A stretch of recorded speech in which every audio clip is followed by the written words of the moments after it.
Madame, Monsieur, bonjour et merci de nous rejoindre. Voici le sommaire de ce journal. Amadou Soumaoro réélu aujourd'hui à la tête de l'Assemblée nationale de Côte d'Ivoire avec 158 voix. Le président sortant de l'Assemblée nationale préside encore aux destinées de l'institution pour la législature 2021-2025. La Côte d'Ivoire qui a depuis hier un nouveau secrétaire général de la présidence. Il s'agit du ministre Abdourahmane Cissé. Décision prise par le président de la République Alassane Ouattara. Abdourahmane Cissé succède ainsi au ministre Patrick Hachi, nommé chef du gouvernement. Enfin, éliminatoire de la Coupe d'Afrique des Nations 2021. Victoire aujourd'hui des éléphants de Côte d'Ivoire sur les antilopes Walia d'Éthiopie. 3-1. Match interrompu en raison d'un incident. En Côte d'Ivoire, donc, 158 voix pour Amadou Soumaoro, le président sortant de l'Assemblée nationale réélu pour la législature 2021-2025. L'élection du président de l'Assemblée nationale s'est déroulée ce matin à l'hémicycle. Législature 2021-2025 en Côte d'Ivoire, Amadou Soumaoro réélu à la tête de l'Assemblée nationale avec 158 voix, loin devant la candidate de l'opposition, Eliane Afoué Nda-Nzi, qui recueille 85 voix. Amadou Soumaoro, 158 voix, soit 63,97%. Madame Zinda Afoué-Eliane, 85 voix, soit 34,41%. Bulletin blanc 4, soit 1,62%. Mesdames et messieurs les députés, chers invités, à l'issue du vote, le candidat Amadou Soumaoro, ayant obtenu la majorité absolue des suffrages exprimés, est déclaré élu président de l'Assemblée nationale de Côte d'Ivoire.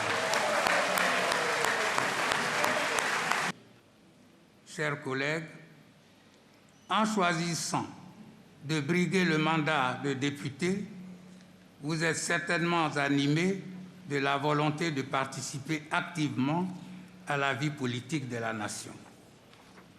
Vous avez fait le bon choix, car l'Assemblée nationale, traditionnellement et dans la pratique, est une institution démocratique essentielle. C'est le principal forum dont s'est doté le peuple souverain de Côte d'Ivoire pour voter, à travers ses élus, les lois visant à régir la nation et à promouvoir, par conséquent, la prise des décisions en faveur de nos mandants que sont les populations. En véritable fouettiste, le président de la République, son Excellence M. Alassane Ouattara, s'est donné pour mission de poursuivre les idéaux du père fondateur en prenant l'engagement de tout mettre en œuvre pour gérer au mieux, dans l'intérêt de tous, le précieux héritage que le président Félix Houphouët-Boigny nous a légué et qui est le bien commun de tous les Ivoiriens, à savoir bâtir et de fort belle manière une nation fraternelle, unie, solidaire, pacifique et prospère. Nombre de votants, donc 247, suffrages exprimés, 243, bulletins blancs 4. Comment l'élection du président de l'Assemblée nationale de Côte d'Ivoire s'est-elle déroulée aujourd'hui à l'hémicycle? Les explications de Michel Digré.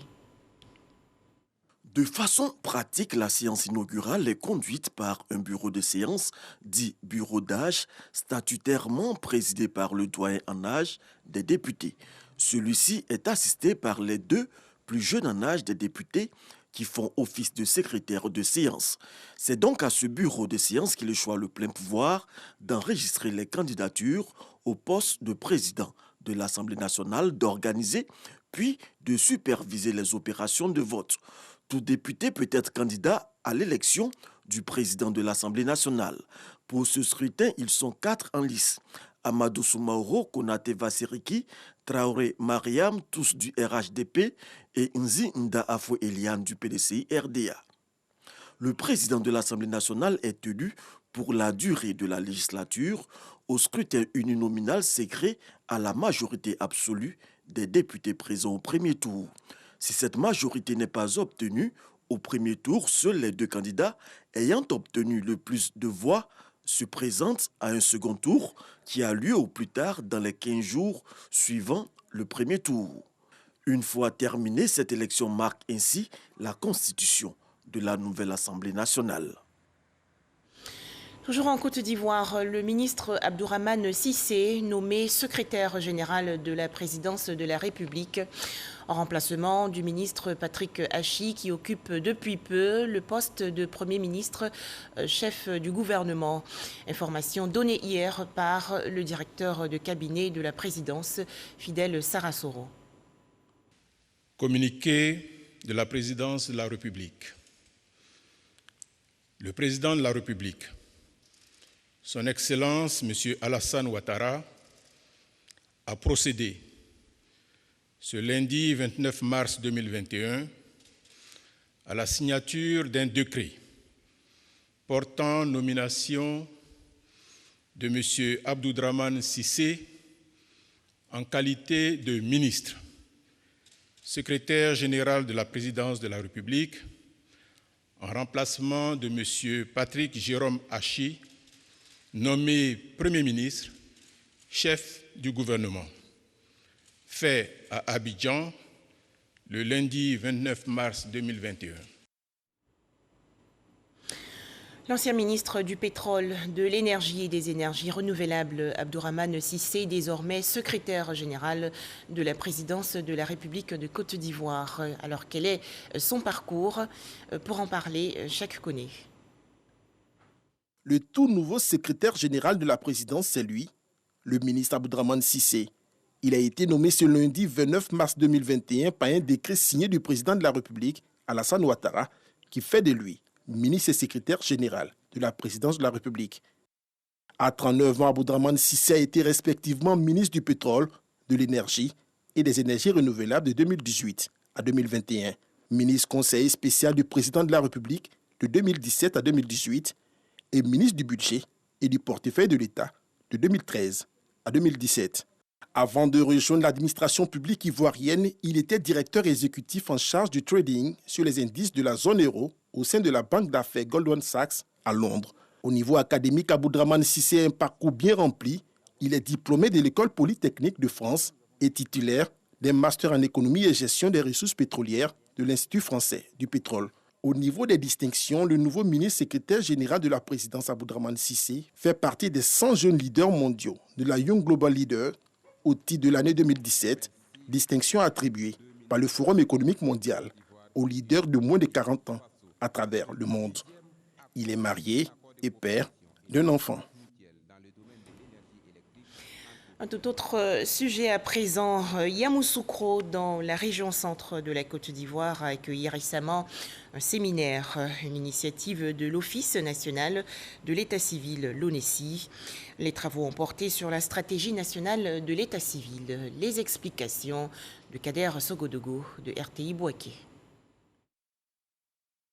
Une insuffisance du cadre juridique, une faiblesse de l'infrastructure, une gouvernance, une coordination et une organisation inadaptée, ce sont quelques mots qui ont pendant plusieurs décennies affaibli l'état civil ivoirien. Des données de déclaration de naissance ou de décès qui ne répondent certainement pas à la réalité. Le gouvernement ivoirien a donc entrepris des réformes. C'est justement pour imprégner les acteurs qu'un séminaire sous l'égide de l'Office national de l'état civil et de l'identification, ONECI, est initié à l'endroit de 475 sous-préfets, 201 maires, 37 magistrats et 33 directeurs régionaux de santé. Il s'agit bel et bien d'informations sur la mise en œuvre de la stratégie nationale de l'état civil. Les objectifs spécifiques étant la mise en place des systèmes d'information de l'état civil pour atteindre l'universalité de l'enregistrement des faits d'état civil par la rationalisation des processus grâce aux nouvelles technologies de l'information, l'enregistrement de l'identité de tous les individus qui vivent sur le territoire ivoirien, incluant ceux dépourvus d'actes de naissance, et la sécurisation de celles-ci par des données biométriques fiables. Pour un état civil nouveau et performant, la Côte d'Ivoire a le soutien de l'Union européenne. Tel qu'il existe actuellement, le système ivoirien d'état civil ne garantit donc pas le pilotage efficient des politiques publiques et ne permet pas à la population d'exercer ses droits fondamentaux, ni de s'insérer socialement et économiquement. Ainsi, l'Union européenne, l'année de ses 60 ans de présence en Côte d'Ivoire, est fière d'apporter un soutien à la réforme de l'état civil, au renforcement de cet état de droit. Nous sommes présents à hauteur de 3,2 milliards de francs pour apporter des capacités techniques pour les acteurs clés de la réforme, soutenir la dynamique de coordination et également mener un plaidoyer en faveur d'une mobilisation des ressources de l'État. L'état d'avancement de la mise en œuvre du registre national des personnes physiques, les changements majeurs de la nouvelle loi sur l'état civil, le projet de digitalisation de l'état civil. Ce sont quelques matières au programme du séminaire qui va durer 3 jours. La Côte d'Ivoire et son voisin, le Ghana, ensemble dans la lutte contre le trafic illicite des êtres humains. Des experts ghanéens ont en effet rencontré hier la ministre de la Solidarité, de la Cohésion sociale et de la lutte contre la pauvreté, Mariatou Koné. Les détails, Franck Kouadio. La sous-région ouest africaine déterminée à mettre fin au phénomène de la traite des personnes, c'est l'objectif de la visite du HTIS, le secrétariat ghanéen à la lutte contre la traite des personnes, à la ministre Mariatou Koné. Accompagnés des responsables d'Expertise France, les autorités ghanéennes sont venues exprimer leur volonté à renforcer la coopération avec la Côte d'Ivoire pour l'éradication de ce phénomène. C'est pour montrer encore une fois l'importance de la collaboration qui, à la base, est l'objectif principal de notre présence ici. Donc je tiens encore à lancer un message fort à toutes ces personnes-là qui pratiquent la traite pour qu'elles comprennent que ça va devoir s'arrêter. Nous sommes là spécifiquement pour ça, nous allons y travailler. Et en tout cas, on tient à dire merci à nos homologues de la Côte d'Ivoire.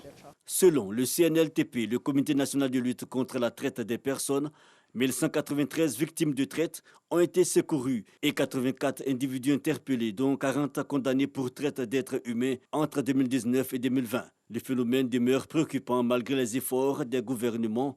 Pour la ministre Mariatou Koné, il faut donc renforcer la coopération sous-régionale.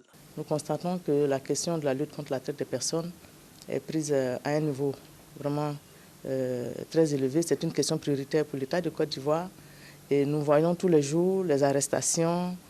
Et l'objet de la rencontre, c'est de renforcer le cadre de collaboration, renforcer le système de coordination à l'intérieur du pays, mais également entre les différents pays en matière de lutte contre la traite des personnes.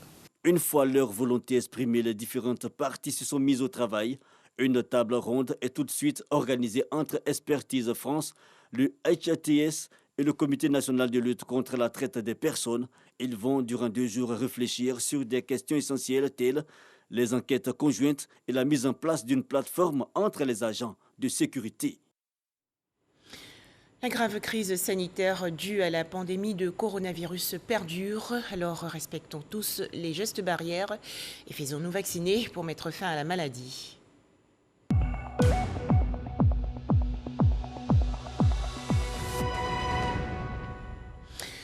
242 nouveaux cas de coronavirus enregistrés hier en Côte d'Ivoire par le ministère de la Santé et de l'Hygiène publique. Le pays compte actuellement 43 422 cas confirmés de coronavirus, 39 295 personnes guéries, 239 décès et 3 888 cas actifs. Le ministère de la Santé et de l'Hygiène publique invite les populations à se faire vacciner contre le coronavirus. Environ 3000 nouveaux cas de coronavirus enregistrés en Côte d'Ivoire par le ministère de la Santé et de l'Hygiène publique pour la période allant du 22 au 28 mars dernier. Le coronavirus est toujours présent. Les autorités sanitaires appellent encore les populations à la vigilance. Jean Djadji. Ce 144e point sanitaire de la Covid-19 intervient dans la préparation des fêtes pascales 2021. La Côte d'Ivoire enregistre à ce jour 43 180 cas confirmés, 38 719 guéris et 34 388 personnes vaccinées. Au niveau de l'intérieur du pays, seuls 5% des cas confirmés sont enregistrés. Face à cette situation, le ministère de la Santé et de l'Hygiène publique invite les populations à respecter les mesures préventives afin de préserver cette partie du pays en cette semaine de festivités due à la Pâques. Pâques inonde, comme nous avons dit, assez de monde et occasionne un déplacement massif de population des grandes villes ou des zones forestières vers les villages du centre de la Côte d'Ivoire. Le ministère de la Santé et de l'Hygiène publique exhorte les populations à la vigilance et la prudence durant ces moments de grandes festivités afin que la sécurité sanitaire soit de mise aussi bien dans les églises que dans les villages, notamment le respect des mesures barrières. Le porte-parole de la police nationale recommande à tous les guides religieux et transporteurs la sobriété en tout lieu de rassemblement en cette période pascale. Invitons dans la même veine les guides religieux, dont nous saluons ici le sens aigu de responsabilité dans cette épreuve pandémique dévastatrice que nous subissons depuis déjà 13 mois, à demeurer fermes et vigilants à chacune des occasions de prêche. Cette période sera également l'occasion de nombreux mouvements de population par les transports intra- et interurbains. Invitons ce faisant les syndicats des transporteurs, des chauffeurs et autres acteurs des transports en commun à veiller à la stricte observation des mesures barrières. Le ministère de la Santé et de l'Hygiène publique invite encore les populations à la responsabilité et à la citoyenneté en cette fête pascale 2021. Autre actualité nationale, le corps préfectoral invité à s'engager dans la mise en œuvre du plan national multisectoriel de nutrition. Ce projet cible les enfants de moins de 5 ans, les adolescentes et les femmes en âge de procréer. Les explications de Alexis Ouedraogo. La malnutrition impacte la santé et le bien-être des populations. Pour y faire face en Côte d'Ivoire, l'État a créé en 2014 le Conseil national pour la nutrition, une plateforme de coordination des actions entreprises dans le secteur. Objectif, cibler les enfants de moins de 5 ans, les femmes en âge de procréer et les adolescentes en vue d'accroître la couverture des interventions de nutrition pour la petite enfance dans les 14 régions administratives du pays. Et pour apporter plus d'efficacité à la chose, un atelier d'orientation et d'implication des membres, notamment le corps préfectoral, s'est tenu à Yamoussoukro. Le projet a démarré en 2018, mais en 2020, il était question pour nous de passer à échelle. Les AUN à s'y dévouer l'ont fait sans grand moyen. Donc, il lui a fallu la dextérité du corps préfectoral pour encadrer tout ce dispositif. La mise en œuvre des activités fait appel à une stratégie innovante dite des communautés de convergence qui implique une action participative des communautés. Le département sanitaire, on doit prendre en charge nous-mêmes. D'où l'importance de ces engins et de ce matériel. On insiste là-dessus. Donc je pense que monsieur le corps préfectoral est la référence indiquée pour pouvoir assurer sur le terrain. Je voudrais donc, au nom du corps préfectoral des 14 régions concernées, ce projet multisectoriel de nutrition, nous engager à accompagner ce projet, à faire en sorte que toutes les recommandations qui ont été élaborées lors des réunions préparatoires puissent être suivies de la meilleure manière. Une déclaration d'engagement des préfets des 14 régions du projet a été rendue publique. Avec elle, une motion de remerciement au chef de l'État, Alassane Ouattara. Notons qu'au cours de cet atelier, une remise de matériel a été faite, des motos et kits anthropométriques en présence de plusieurs ministères. L'analyse des contrats d'achat d'énergie au centre d'un séminaire de renforcement des capacités des régulateurs francophones. Les détails dans ce reportage de Mahama Traoré. Le contrat d'achat d'énergie est un document définissant le cadre de collaboration entre les États et les producteurs indépendants d'énergie. Dans le contexte actuel de l'Afrique subsaharienne francophone marqué par une croissance des besoins en énergie, les États font de plus en plus recours aux investissements privés, d'où la nécessité pour les régulateurs d'être suffisamment outillés sur l'ensemble des questions relatives au contrat d'achat d'énergie. Comme le monde évolue et que la technologie évolue, il faut à chaque fois s'adapter, il faut à chaque fois mettre une nouvelle couche pour que nos collaborateurs puissent maîtriser les instruments qui nous permettent de faire en sorte que l'électricité puisse être disponible de façon abondante dans nos pays et à moindre coût. Et tout ça, c'est vraiment véritablement le rôle du régulateur. Il s'agit des décisions économiques et industrielles qui sont très lourdes. Elles sont très lourdes parce que les investissements sont spécifiques. Les investissements sont des investissements de long terme et pour cela, il faut absolument que les investisseurs puissent se couvrir des éventuels risques qui pourraient survenir. Les auditeurs auront à étudier les dimensions économiques, financières, techniques et juridiques de l'analyse des contrats d'achat d'énergie. Cette formation est organisée par l'Autorité nationale de régulation du secteur de l'électricité de Côte d'Ivoire, ANARECI, en partenariat avec le réseau francophone des régulateurs de l'énergie et l'Association pour la formation dans la régulation des industries de réseau. Toujours en Côte d'Ivoire, des experts, des managers et autres formateurs en gestion de projets ont participé il y a quelques jours à la 4e édition du Laguna Business Forum, une initiative de la Jeune Chambre internationale Abidjan Lagune. Le point, Patricia Etia. Ils sont jeunes et ils ont compris l'importance de la culture entrepreneuriale et la création de petites et moyennes entreprises. Le premier jour, on a eu un bénéfice de 72 000. Le deuxième jour, en gros, ça faisait 126 000. Au collège Notre-Dame du Plateau, on a eu un total de 172 000. On a fait un peu de recherche et à base du soja, on a pu sortir quelque chose avec des plantes aromatiques pour donner un goût agréable à nos plats. Le Laguna Business Forum, initié par la Jeune Chambre internationale, est essentiel pour inculquer aux jeunes les compétences entrepreneuriales et de leur fournir les informations, les conseils et le soutien financier dont ils ont besoin. L'une des questions que nous abordons au travers de cette 4e édition, c'est le financement des projets jeunes.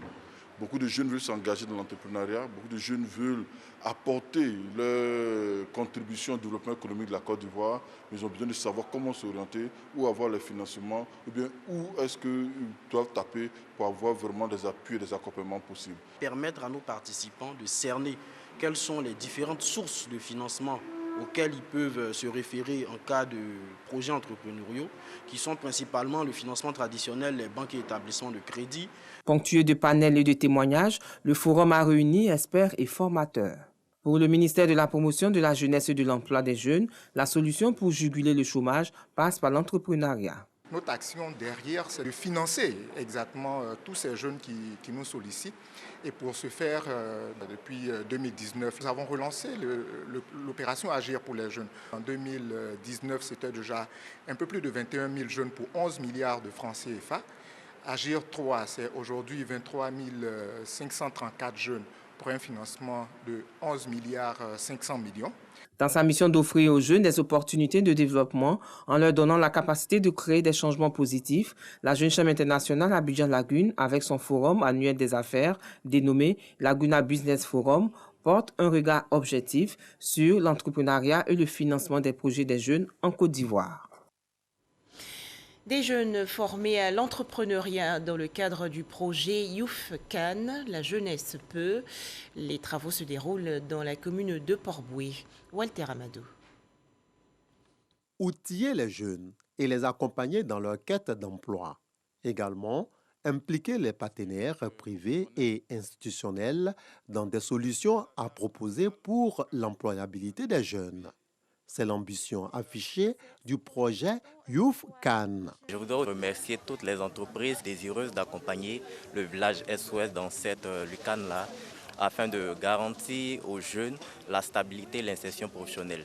Lancé au village SOS d'Abobo début mars 2021, avec l'appui de Oumarou Koala, directeur de ce village, il s'est félicité de la vision du projet en faveur de la jeunesse. C'est une approche qui consiste à créer le partenariat entre SOS, village d'enfants, et les entreprises du secteur privé et les sociétés, de sorte que des travailleurs expérimentés, qui sont experts sur des segments donnés, puissent les encadrer, les former et leur permettre d'être plus compétitifs sur le marché du travail. Donc c'est ça l'esprit de YouthCan.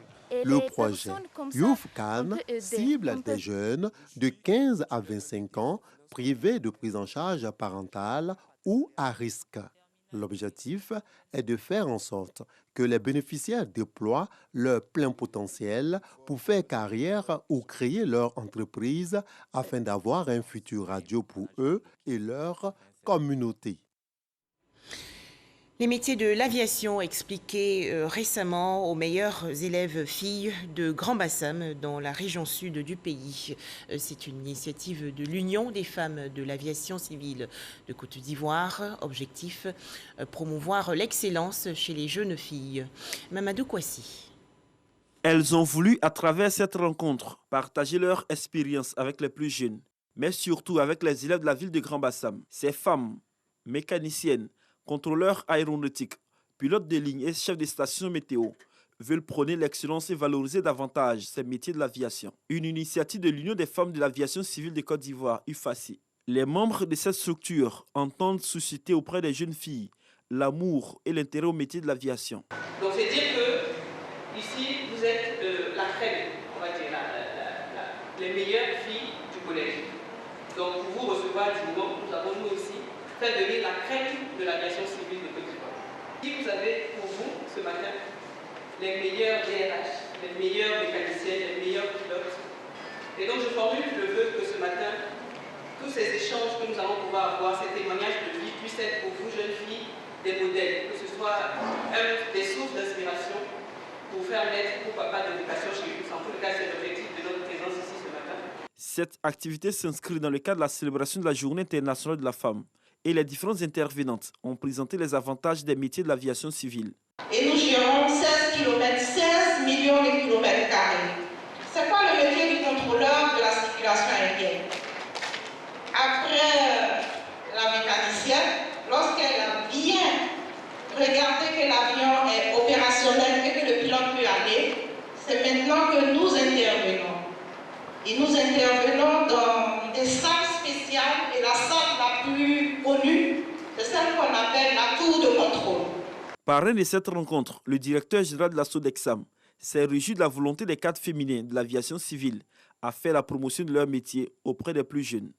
Jean-Louis Moulot invite les jeunes filles au travail pour être des modèles dans la société de demain. Souhaiter qu'au-delà de l'activité que nous avons ce jour, nous puissions envisager de mettre en place un système de mentorat.